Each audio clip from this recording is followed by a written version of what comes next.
नमस्कार सबैजनामा। आज हामी चाहिँ ओभर द काउन्टर ड्रग र प्रिस्क्रिप्सन ड्रग्स भन्नाले के हो भनेको बारेमा जानकारी गर्नेछौँ। यो पनि इम्पोर्टेन्ट टर्मिनोलोजी फार्माकोलोजी अन्तर्गत पर्छ।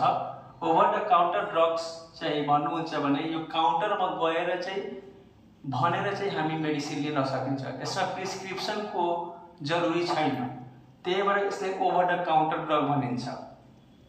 क्यारेक्टरिस्टिक्स के हो?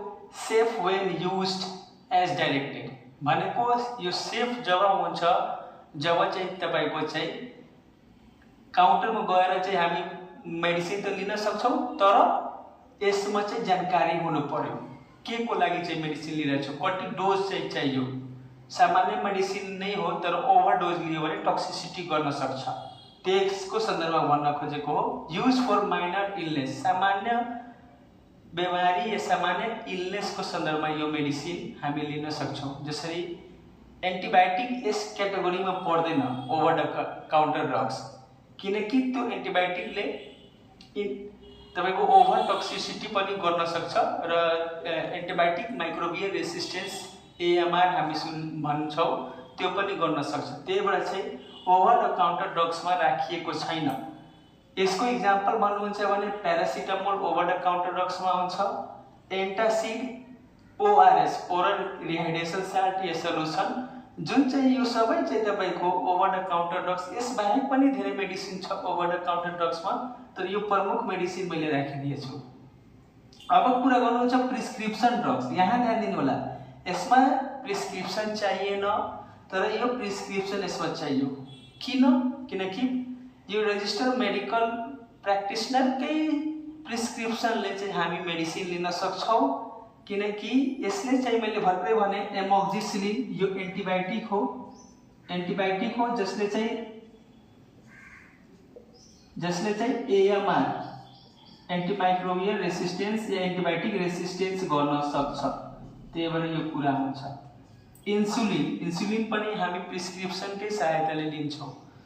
एम्लोडिपिन यो एन्टी हाइपरटेन्सिभ ड्रग्स हो। यस्तो धेरै पै ड्रग्सहरू ओभर द काउन्टर ड्रग्स र प्रिस्क्रिप्सन ड्रग्स अन्तर्गत पर्छन्, तर यो प्रिस्क्रिप्सन ड्रग्स हो। बिना प्रिस्क्रिप्सनको यो मेडिसिन तपाईले चाहिँ मेडिकल स्टोरबाट पाउन सक्दैन।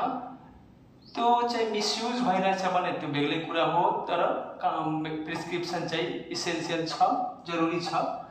यसलाई प्रिस्क्रिप्सन ड्रग स्केड्युल एच अन्तर्गत पनि हाम्रो भन्नुहुन्छ भने जसरी एन्टी डिप्रेसन ड्रग्स यो सबै रेजिस्टर पनि बनाउनु पर्छ यसको सेपरेट, हैन? त्यो गएर चाहिँ यस स्केड्युल एच अन्तर्गत पनि राखिएको छ। ड्रग स्ट्यान्डर्ड रेगुलेसन यो सबै यो ड्रग स्ट्यान्डर्ड ट्रिटमेन्ट गाइडलाइन यो सबै चाहिँ तपाईको एउटा चाहिँ हामीले चाहिँ एन नियमहरू छन्, त्यस अन्तर्गत पनि हामी कुरा भन्न सक्छौं। समूह क एन्टिबायोटिक्स, हैन? समूह ख जुन चाहिँ तपाईको छ त्यसमा चाहिँ हाम्रो मेडिसिन छ। समूह ग मा यो पर्ने गर्छ ओभर द काउन्टर ड्रग।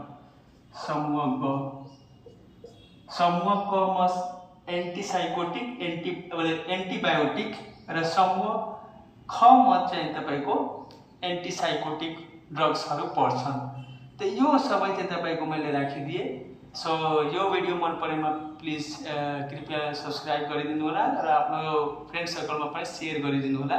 धन्यवाद।